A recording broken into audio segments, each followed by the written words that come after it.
Okay, how we doing today? All right, today's topic is Craigslist and tips for selling things on Craigslist and being successful.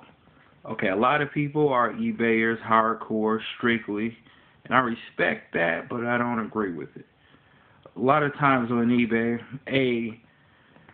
certain things you want to get cash for tax purposes. Not saying don't pay your taxes, but a lot of times with eBay, you have to deal with taxes, fees, shipping. A lot of things can go wrong. Sometimes you need money immediately.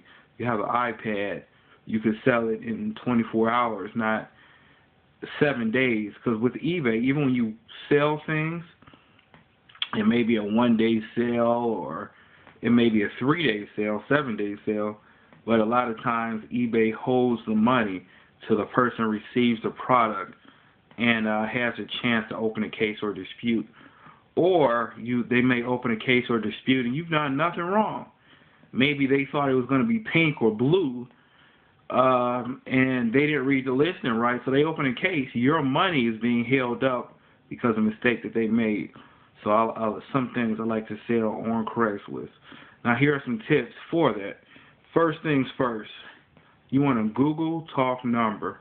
You don't want these guys or whatever, especially if you're a woman, having access to your direct cell phone number. You want a Google Talk number, which is free. You can obviously Google it, find out the steps how to do that. I won't be going into that, but you can figure it out. It's really easy. And it can basically forward to your cell phone.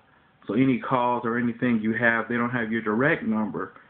And that also gives you the feature to block people, to set up when you want to receive calls, when you don't want to receive calls, and who you want to receive them from. Sometimes you can even put, before you're connected to the person, they say their name at the tone to say who it is, or, so if you're getting a stalker or somebody on Craigslist, because this stuff does happen, it's more common than you think on Craigslist, and especially, too, from different competition. The next thing I would say is make a separate email account.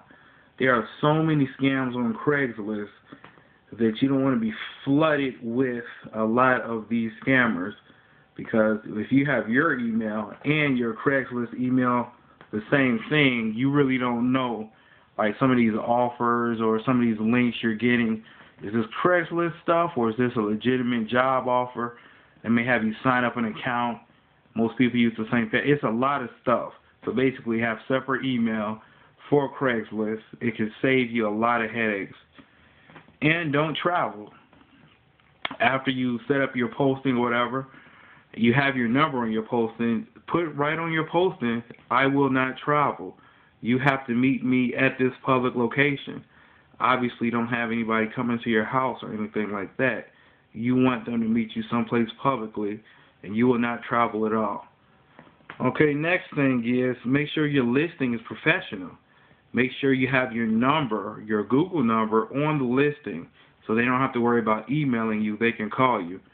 There's hundreds of people that have called me over the years and say, your laptop was more, but this guy with the laptop is $50 cheaper, I couldn't get in contact with him, so they went with me. Make sure it's professional. Put as much on a listing as possible. And on all my listings, I say cash and carry, will not ship, travel, or trade. So I just want to let people know that either you come with the cash or you're not coming at all. Next thing is cash. Tell them I only accept cash, no checks, no money orders, no PayPal, no problem. I'll only take cash. That's it, cash and carry. Make sure it's a public place that you choose, not that they choose. Don't travel at all, not even 5 or 10 minutes. Tell them you don't have a car if you have to, because it's a lot safer that way. Don't go to anybody's car with your product. Don't say meet me inside. And make sure it's a place where it's about 5 or 10 minutes away. So if the person is coming from, let's say, an hour out, I tell them to give me a call when they're 5 or 10 minutes away. Even if we set up a time, they'll call me and say, okay, well, what time you want to meet? 4 o'clock? I say, all right, give me a call when you're on your way. They call me about 3 o'clock. I say, all right, you're on your way now. Give me a call when you're about 5 minutes away. It's constant confirmation, so my time isn't being wasted, especially if you're doing this full time. You don't want to be at Panera Bread for 2 or 3 hours waiting on somebody to come who may never show up. So the constant confirmation. And then be professional, get business cards, and give them out. And if you follow these things, you should be pretty successful on Craigslist. All right, I'll see you guys next time.